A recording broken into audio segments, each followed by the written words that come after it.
আসসালামু আলাইকুম ভিউয়ার্স। আমার হাতে একটা ফ্যান দেখতে পাচ্ছেন আপনারা। এই ফ্যানটা আগে এক ভাই দেখছিল, তো উনি ফ্যানটা খোলার আগে ভালোই ছিল। ফ্যানটার কোয়েল শর্ট ছিল, কোয়েল শর্ট রিমুভ করে উনি যখন ফিটিং করে তখন আর এটাকে নাড়াইতে চালাইতে পারে না। তো এটা সমস্যাটা মূলত কী কারণে হয়েছে আপনাদের যদি কারো জানা থাকে তাহলে অবশ্যই আমার কমেন্টে জানাবেন। আর এটা কী কারণে হয়েছে আমি ভিডিওর শেষে আপনাদেরকে বিস্তারিত বলে দিব। আর এটা কী কারণে এরকম হয়েছে এটা আমরা সম্পূর্ণ ফ্যানটা আগে খুলবো, তার পরবর্তীতে বিষয়টা খেয়াল করে দেখবো আসলে কোন জায়গা থেকে আমাদের সমস্যাটা হইতেছে, কী কারণে এই সমস্যাটা হইতেছে। তো ভিউয়ার্স বেশি বক বক না করি, যাওয়ার পর আমরা নাটগুলি খুলে ফেলি। এই যে এক নাটের প্যাচ মনো সমস্যা ছিল, এটা মোর্চা দিতেই খুলে গেছে। তো এইভাবে আমরা প্রত্যেকটা, এই যে একটা নাটও আমার টাইট দেওয়া হয় নাই। ওই বেচারাও প্রচুর কষ্ট করছে, তবুও ফ্যানটা নাকি ফিটিং দিতে পারে নাই। তো আমার কপালে কি আছে এবার আমি দেখি এটাকে সেটিং দিতে পারি কিনা। এখন আমরা একটা প্যারেক দিয়ে একটা নাটের গার্ডে এভাবে মোর্চা দিয়ে লাগিয়ে ভালো করে তারপর টুকা দিয়ে খোলার চেষ্টা করবো, আসলে ফ্যানটা খুলে কিনা দেখবো।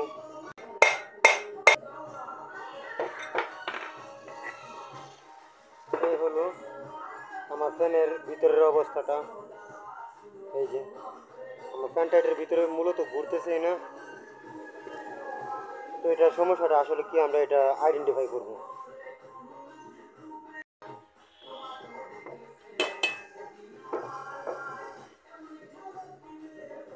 ভিউয়ার্স একটা জিনিস ফলো করলে দেখবেন আপনারা, আমার যে এই যে কোয়েলের মধ্যে যে গুড় আছে এটা উল্টা পাল্টা সাইডে বাড়ি দেওয়ার কারণে টারা বাঁকা হয়ে গেছে। এই যে এটা যখন এটার ভিতরে ঘুরে তখন সাইডে লাইগা যায়। দ্বিতীয় কথা, আমাদের ফ্যানের বডিটা যেটা আছে বডিটাও আমাদের টেরা বাঁকা করে ফেলছে, টাল করে ফেলছে। তো আমরা এটা সম্পূর্ণ আগে ভালো করে দেখব, আমার নিজের কাছে কতটুকু ক্লিয়ার হইতেছে, তার পরবর্তী কাজটা করার চেষ্টা করবো। আগে এখানে 3টা স্ক্রু আমরা লাগিয়ে নিয়ে তারপরে ম্যাগনেটের সাইডে বাড়ি দিব। আর যদি খালি বডিতে বাড়ি দিই তাহলে বডি ভেঙে যাওয়ার সম্ভাবনা থাকে। এটা এইরকম পরিমাণে বাইরে লাগাইছে যা ম্যাগনেটটা আমাদের হালকা টোকা দিলেই খুলে যায়। সেই ক্ষেত্রে কতগুলো বাড়ি লাগতেছে আমার, তারপরেও এটা খুলতেছে না, প্রচুর পরিমাণে টাইট করে ফেলছে এটাকে। তো আমি এটার সমস্যার সমাধান করতেছি।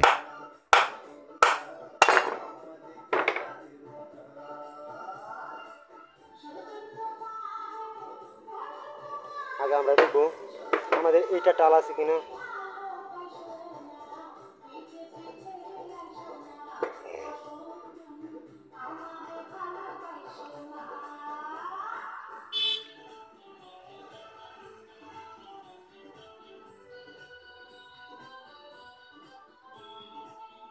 মূলত এটা প্রবলেমটা যেটা হয়েছে আমাদের ই কুড়ি টারা বাঁকা করে ফেলছে, এই জন্য এই জায়গায় সেটিং হইতেছে না। তো এটার একটা পদ্ধতি আছে, আমি যেভাবে করে আপনাদেরকে একটু দেখাই দিচ্ছি। আপনারা ইকোয়েলের সাইডের যে ম্যাগনেটের কোরটা আছে, এই যে চিকন চিকন কোর, এটাকে গ্যানিং মেশিন দিয়ে আমার মতো করে সেম এভাবে এক পাশ করে প্রায় 100-150 মতো ক্ষয় করে নেবেন। ক্ষয় করে নিলে হবে কি আপনার যেই জায়গাটা একটু বাইরে গেছে এই জায়গাটা এক সাইড কমে যাবে। তো কোন সাইড বাড়ছে আমরা কিন্তু এটা সঠিক না। তো এইভাবে করে আমরা চতুর্পাশ খুব সুন্দর করে গ্যানিং দিয়ে ক্ষয় করে দেব। ক্ষয় করে দিলে আশা করি আমাদের কাজটা সাকসেসফুল হয়ে যাবে। তার পরবর্তীতে যদি না হয় আমি আপনাদেরকে পরবর্তীতে কিভাবে এটা ফিটিং করতে হয় সেই স্টেপও দেখাবো। আশা করি ইনশাল্লাহ এই স্টেপে হয়ে যাবে। তো ধৈর্য সহকারে ভিডিওটি দেখুন। এই যে আমি যে জায়গাটা একটু টেরা বাঁকা আছে এটা একটু খেয়াল করে ভালো করে একবারে ফ্রেশ করে এটাকে ক্ষয় করে নিতেছি। তার পরবর্তীতে যে আমাদের গোল ইয়াটা আছে, ম্যাগনেটটা আছে, এটার ভিতরে ডামটা আছে, ডামের ভিতরে বসিয়ে সেট করে দেখবো যে এটা ইজিলি ঘুরে কিনা। আপনারা সেম এভাবে দেখবেন এটার সাইডের যে ডামটা আছে এই ডামের ভিতরে এটাকে বসাবেন, বসিয়ে দেখবেন এটা ঘুরতেছে কিনা, কোনোখানে বাজতেছে কিনা। যদি বাজে তাহলে মনে করবেন যে আরও আপনাদের ভিতরে এটার সমস্যা রয়েছে।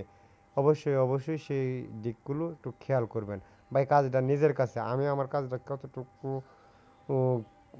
মাথা খাটে বা কতটুকু খেয়াল করে করবো সেটা হলো আমার একান্ত বিষয়। সম্পূর্ণ যে আপনি আপনার উস্তাদের কাছ থেকে শিখবেন তা কিন্তু না। এটা হলো বেসিক ধারণা।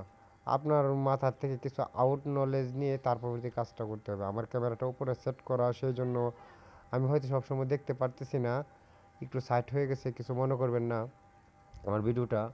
তো যাই হোক, সেটা বড় কথা নয়, এটা অল্প একটু জায়গায় স্কিপ করে দিলেই হয়। তবু আমি আপনাদেরকে বোঝানোর সাথে কোনো স্কিপ করলাম না, সম্পূর্ণ এভাবে একবারে মিল করে নেবেন, তাহলে ইনশাল্লাহ আর আপনার এই যে বেজে যাওয়ার সম্ভাবনা সেটা থাকবে না, সম্পূর্ণ ক্লিয়ার হয়ে যাবে। এখন মোটামুটি আমার কাজটা শেষ। আমি এখন ডামটা বসিয়ে দেখব আসলে এটা ঘুরতেছে কিনা। আমি এখন আমার টেবিলে নিয়ে যাচ্ছি ফ্যানটাকে, টেবিলে নিয়ে আবার পুনরায় সেট করব। এই যে আমি এটাতে সেট করে নিলাম, এখন হাতে ঘুরে আমার ফ্যানটা কিন্তু এখন 100 ইজি আছে। আমার যে সমস্যাটা ছিল, সমস্যাটা 100% দূর হয়ে গেছে। এটা যে সমস্যাটা ছিল, এখন আমরা 3টা স্ক্রু সুন্দর করে খুলে নিয়ে ফ্যানটাকে আবার সেট আপ দিয়ে নিব। সেট আপ দেওয়ার পরবর্তীতে আপনাদেরকে দেখাচ্ছি আমার কাজটা কীরকম হয়েছে। আমি অকর সম্পূর্ণ আপনাদেরকে ফ্যানটাকে ঘুরিয়ে তার পরবর্তীতে দেখাবো। তো ধৈর্য সহকারে আমার ভিডিওটা ফুল দেখুন। আর আমার চ্যানেলটা একেবারে নতুন, আমি এরকম নতুন নতুন ইউটিউবে প্রতিনিয়ত ভিডিও আপলোড করে থাকি। অবশ্যই নতুন ভিডিও পেতে আমার চ্যানেলটাকে সাবস্ক্রাইব করে পাশে থাকা বেল আইকনটা অন করে রাখবেন। আর আমার কাজটা যদি ভালো হয়ে থাকে তাহলে অবশ্যই একটা লাইক, একটা কমেন্ট করে যাবেন। আমি এত প্রেশার দিছি কোয়েলের উপর, এখন আমি দেখতেছি আমার কোয়েলটা ঠিক আছে কিনা। হ্যাঁ, আমাদের স্টার্নিং সাইড ঠিক আছে। এখন যদি আমি দেখি রানিংটা আমার ঠিক আছে কিনা, সরি বন্ধুরা, 100 আছে। এখন আমি আমার রানিং সাইড দেখব। হ্যাঁ, আমার রানিং সাইডও ঠিক আছে। কারণ আমার এই এখন কোয়েলটা চেক করার কারণ, আমি গেনিং দিয়ে যে সময় সাইডটা ক্ষয় করছি, যদি কোনো একটা জায়গায় লেগে যেত তাহলে কিন্তু আমার কোয়েলটা শর্ট হয়ে যেত। সেই শর্ট হওয়ার সম্ভাবনাটা আছে কি না সেই ক্ষেত্রটা খেয়াল করে কিন্তু আমার কোয়েলটাকে মাপ দেওয়া।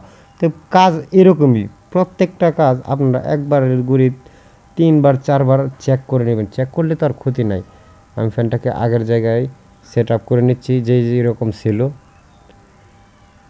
এইভাবে চাপ দিয়ে হালকা করে একটা ঠেকনা দিয়ে এটাকে টুকা দিলে কিন্তু এটা জায়গার মতো বসে যাবে। আমার ফ্যানটা মোটামুটি এখন ইজি আছে।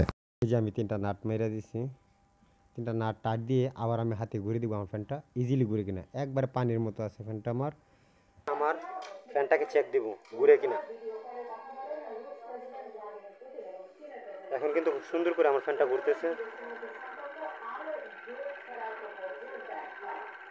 100 আছে। আমার ফ্যানটা টাল কিন্তু ভেঙে গেছে।